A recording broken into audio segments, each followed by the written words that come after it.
Hey everyone, welcome back to the PassFab channel.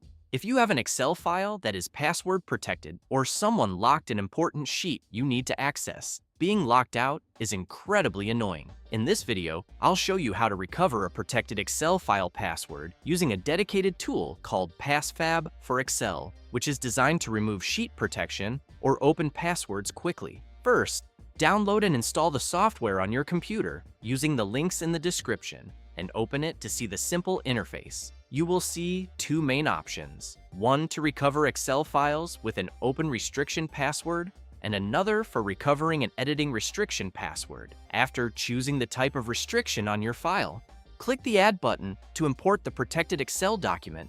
Next, you need to select a password decryption attack type from the three available options. A dictionary attack is the most convenient starting point if you don't remember anything about the password. If you remember absolutely nothing, the third attack type will check every possible combination of characters. If you remember specific details like the character length, prefix, suffix, or certain combinations, you can choose the brute force with mask option to customize the search and speed things up. Once you have selected your method, click Start or Recover, and the software will use advanced algorithms to try several character combinations. While this process can take anywhere from a few minutes to several hours, it is usually much faster than you would think. Once the software has finished successfully, it will display a confirmation message along with the recovered password.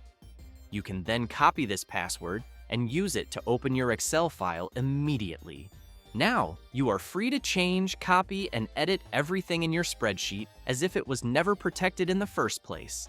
If this tutorial saved you a headache, please like this video and subscribe to the channel for more straightforward tech solutions.